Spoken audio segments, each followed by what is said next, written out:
the job has really evolved, and it's evolved from just, the Department of No, and just saying, no, you can't do that. No, you can't do that. No, that's against policy. No, that's against policy. To really a department of, well, you may not be able to do it this way, but how about this way? Right? How do we adjust security to be able to meet the business needs? Against this, background, Tim, I want to understand from you. There has been a mindset across the industry that security cannot be bolted on; it has to be baked into the product lifecycle as well. But making that real across teams is a challenge indeed. Because some things are non-negotiable, and even policies are sometimes negotiable, and that's okay. But you want to be able to start with something that gives people a baseline to work with. I'm a huge fan of investing in my people and other people to be able to learn. AI is a huge learning curve for many about what it's going to do and how we protect it.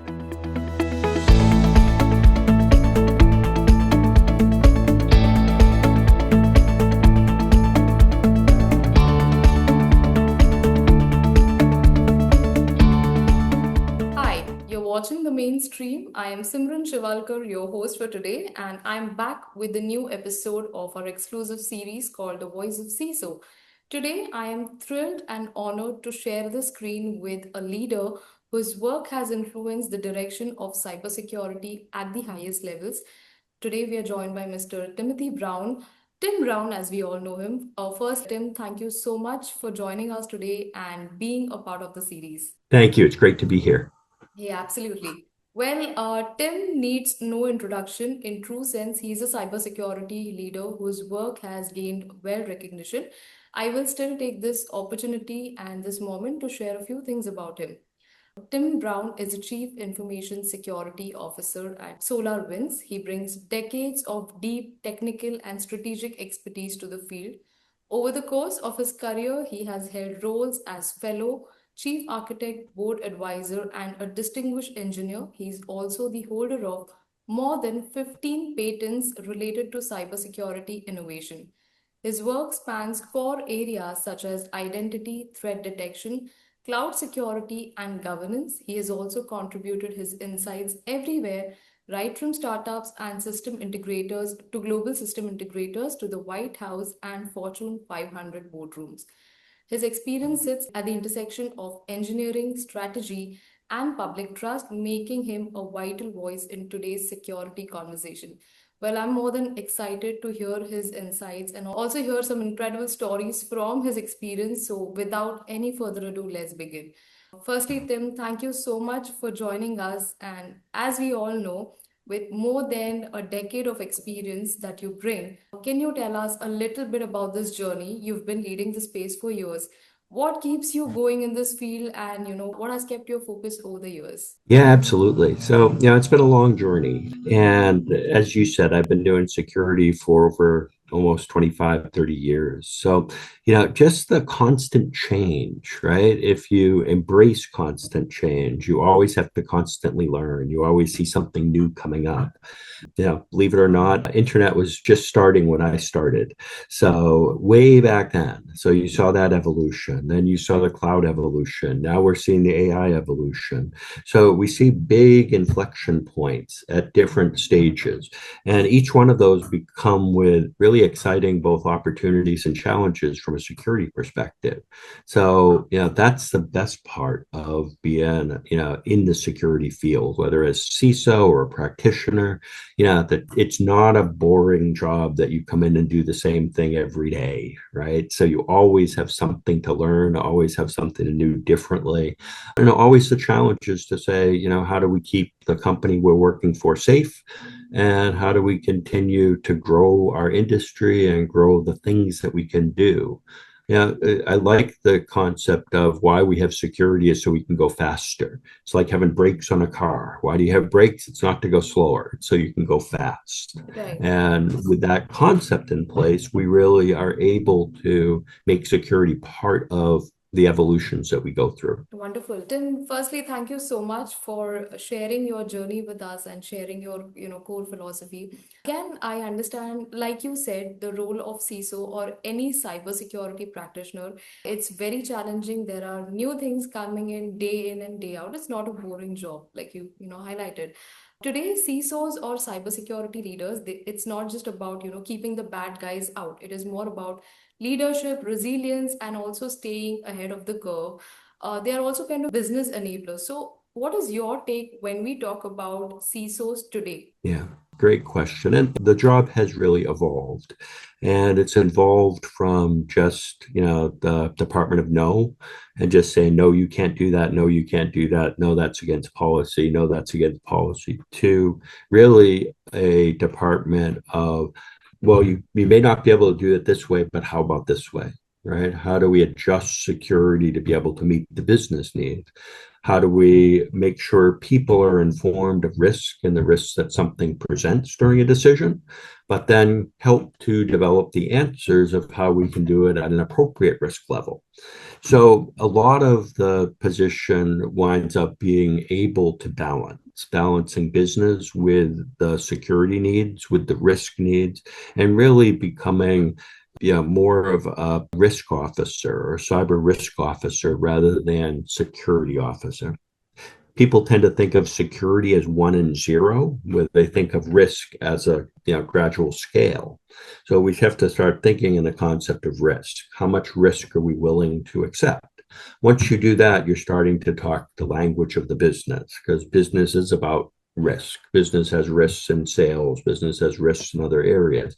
So you become part of a conversation at the business level instead of this separate conversation about security that folks may or may not understand. Absolutely. Against this, with keeping that in mind, it comes, we are talking about a risk landscape which is evolved with the evolving tech world as well. We have AI into the picture now.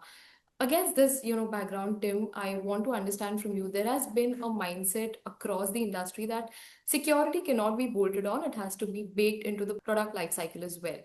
But making that real across teams is a challenge indeed. So at SolarWinds, how do you ensure that security isn't just a gate, but at core, its design principles are also looked upon? How do you ensure that, it becomes a part of the broader business strategy? Yeah, so I think one of the things is making sure that you are aligned with the business well and that you have core programs. In our case, Secure by Design is a core program to the company. We look at that, we measure it, we have it as part of our objectives every year. So we embrace security across departments at specific areas and specific programs for each department for security. So we've made security really an ingrained part of our business. So we do that to start with from kind of the top down of here are our security objectives. It's important, reinforcing that it's important to people. And then from the bottom up, we try to be reasonable, right? And reasonable from a no, we don't want you to stop working. We don't want you to stop researching. We want you to be able to do that.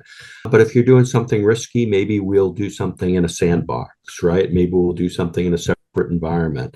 But so it's really both directions from the top down themes and support. And yes, security is important, then reinforcing it to everyone.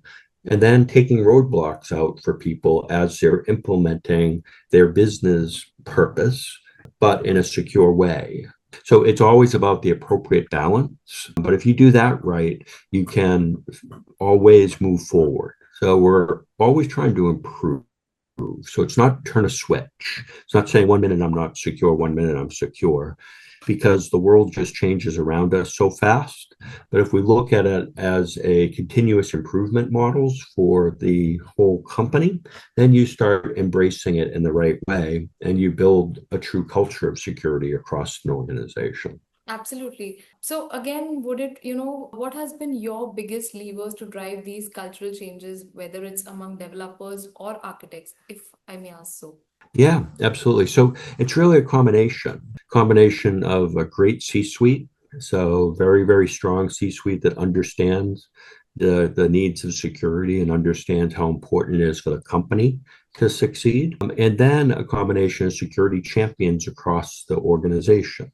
So security champions within engineering, security champions within marketing, within HR, within other areas, that we can kind of embrace individuals within those teams that then help us with initiatives across the company. So that individual touch between people, extremely important. And then your champions help support and emphasize your vision when they're doing their planning and what they're doing. Wonderful.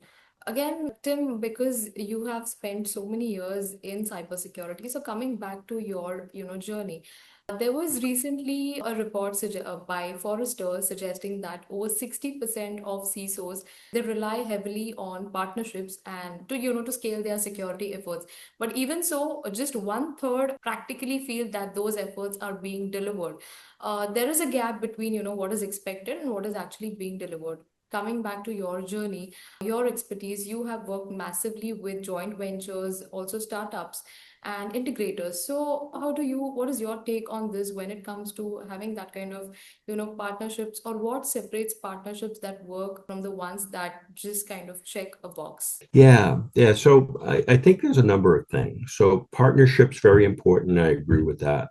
But if your baseline can start with policy, and very good policy and practical policy, and policy not for just your regulatory compliance, but policies that are meaningful to your business, that helps you set an appropriate baseline for what you start with, because some things are non-negotiable, and even policies are sometimes negotiable, and that's okay. But you want to be able to start with something that gives people a baseline to work with.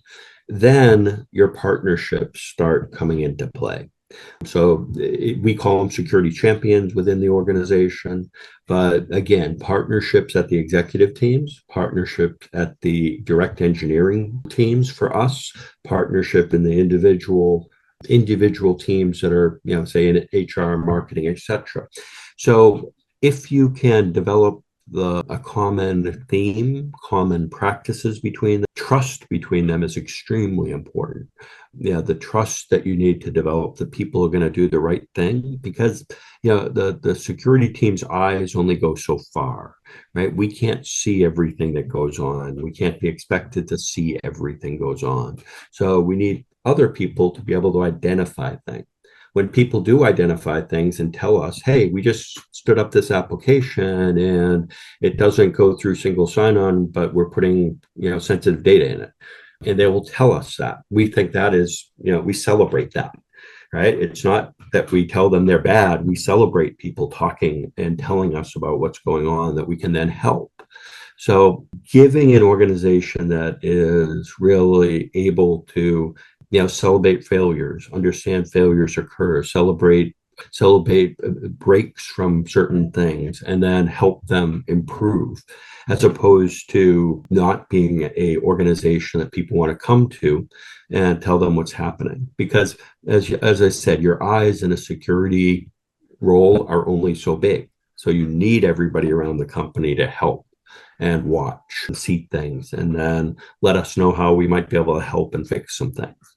Absolutely, absolutely. I mean, even for cybersecurity leaders, even though they are working in silos, it all comes down to, how well you collaborate. And like you said, like you highlighted, trust is the key here, building that kind of trust and then having that shared sense when you're kind of budding up that kind of partnership or any collaboration for that matter. Again, moving on, Tim, one thing I often hear from CISOs is, just how tough it is to balance priorities, keeping the business secure without becoming the department of no. I mean, there's so much of compliance, regulations, and everything happening at the same time.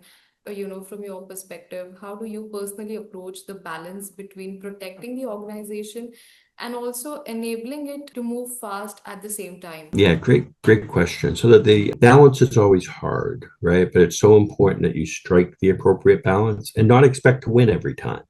Right. So if you have certain things that are non-negotiable, For example, we use YubiKey for authentication authorization. And if somebody says they don't want to do it, we tell them, please leave, right? We're sorry, you're not a fit for our company.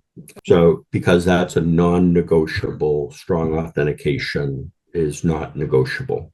But there are other things that are negotiable, right? And so not everything fits into the non-negotiable area. So start with a conversation, understand where someone's coming from. People often give you well, I really wanted orange, right? And they'll say, well, why do you want it orange? Well, because I like the orange color. Well, could we make it blue? Sure. I just wouldn't be as happy if I had if it was orange. So that's a different conversation than, oh, well, I needed orange because that's going to make my job, 90% more efficient. Oh, well, let's listen about that, right? What do you need to make it that way? How can we make that in a secure way? Let's assign some people to talk to you and work through the process to make it better. So the conversations between people need to happen because sometimes requests come in without enough context. And without that context, it's, well, no, of course you can't do that, right? But if you say, well, why do you want to do that? What benefit's going to be for you and the company? Then you start to have an intelligent conversation about it. And then you start measuring the risk with the reward. Oh, you're going to get 90% productivity gain, and we're going to increase our risk by 5%. Okay, well, that might be worth it. Let's dig into it. So intelligent, open, good conversations are sometimes what everything starts with. So it really becomes how you communicate, how you work with other teams, how do you understand what your risk tolerance is, and then how you potentially adjust your risk tolerance in different places. So that gives you not being the department of no, really, but a department of yes, but let's think about how we can do it better. Absolutely. Again, Tim, thank you so much for throwing light on that. Moving on, I am really keen on knowing from you, with AI transforming both the attack surface as well as the defense strategies, and with regulatory landscape, evolving very rapidly. There's a lot that's happening, and there's a lot for cybersecurity leaders in terms of building strategies, building that kind of resilient infra all at once. What trends or challenges that you think aren't getting enough attention right now from a cybersecurity lens, but perhaps could define the next few years in cybersecurity? Yeah, AI is really has the potential to be extremely disruptive to everything, right? So it's another one of our evolutions, right? Early on, I talked about the internet evolution, the cloud evolution, Right. and this is our next evolution. And when we think about that evolution, what is, are we going to do the same thing? Those who embrace the clouds took over the world, right? Because of a number of different things. One version of software, being able to update it very quickly, being able to have one team associated with it. Just great efficiencies went into how you built a product for a cloud service. And that greatly pushed other companies out of the way.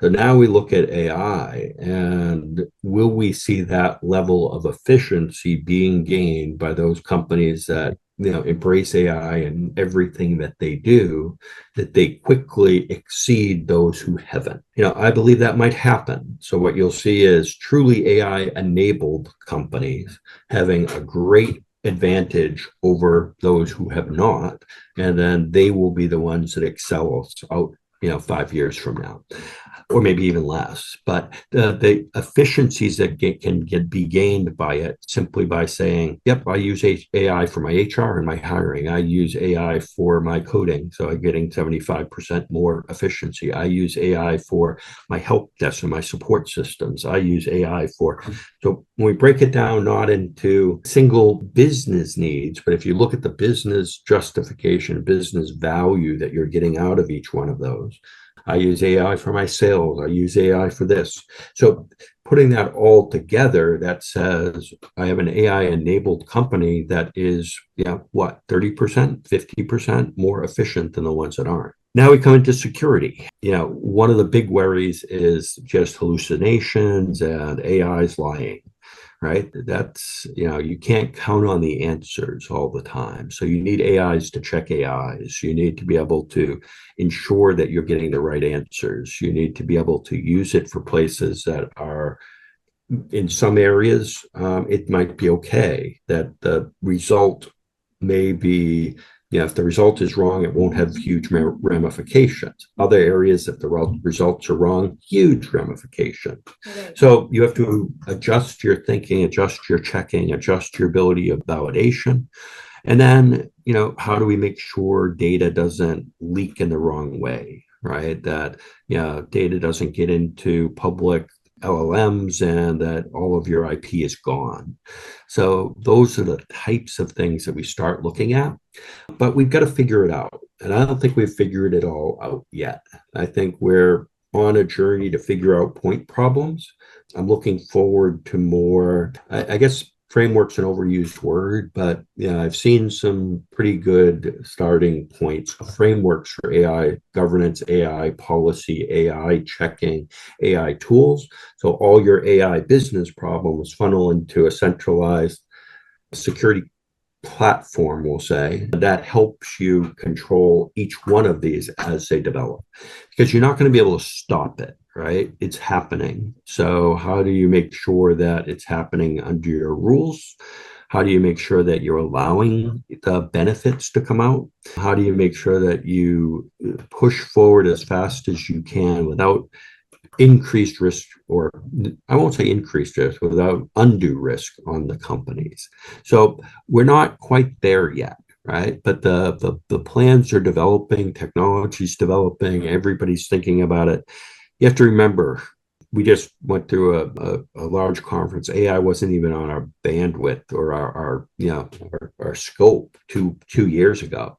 A little bit last year, and now this year it's so we're moving very, very fast. But I do agree with somebody that said it could be the potential age of enlightenment, because we're really looking at another huge inflection point that we have to appropriately manage our way through and not slow down the business, but not make it so that we have so much risk that that it's unacceptable. So it's a very interesting time again in security. So yeah, I think we're on a great ride, and it's just going to be another one of those ones that we have to, help embrace and do it in the right way, and then we see businesses thrive. So another interesting segue in our models. Absolutely, Tim. I 100% agree with what you just said, because I think all of us, even for me from a personal level, whether we are using simple tools such as Chat GPT on a micro level, we are still leveraging the power of AI.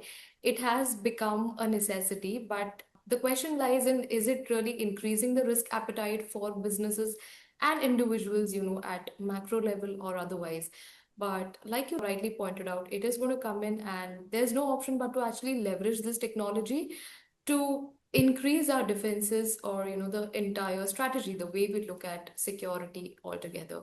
Lastly, Tim, before we wrap up, I would also like to understand from you any key practices or key recommendations from a cybersecurity leader's lens you would want that organizations can look at when it comes to developing a strategy from an organization level. Yeah, great question again. I think a number of things, right? So first off, from a security perspective and your security team's perspective, very important to build up a very strong team and really depth within your team.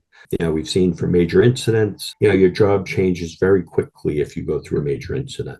You need others to be able to step up and be able to help manage the company through, be able to manage it, the day-to-day work, while other people are managing major incidents. So you need to be able to do that.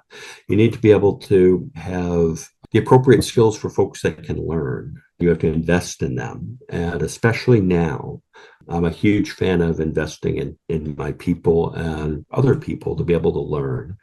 AI is a huge learning curve for many about what it's going to do and how we protect it. So give people time to think. We tend to be a very do culture in the last 10, maybe 15 years, right? Where we measure ourselves on do, do, do, do, do. And I think we need to make sure that we're measuring people on, thinking is okay, right? We've got to let people think about things in order to get them right.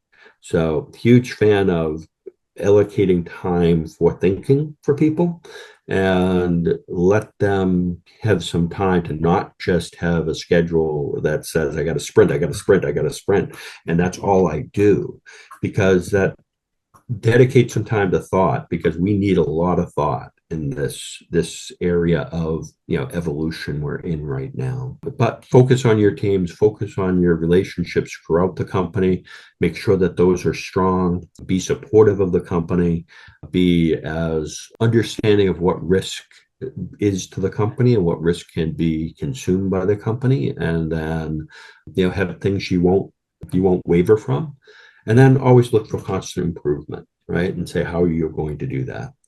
But, thinking tended to be underrated. And I think we have to get back into a time where it's okay to dedicate 8 hours a week to think about AI and what it means for us and how we're going to move forward. And so, a little bit inside of evolution, we've always had to learn. So evolution from no very little PCs and DOS to Windows, lots of thought, right? Lots and lots of thought Right. went into how we're going to build new things, how we're going to take advantage of it. Internet, huge evolution. How are we going to take advantage of it? What are we going to do? Are we going to be a laggard, or are we going to be embracing it from the start? So thought. This AI evolution needs thought. So I think that's one of the big ones that I'll lead you with, that we, in whenever we have evolution, we need to dedicate some time to thought, and we need to promote people to do that and let them think and let them measure and let them come up with ideas.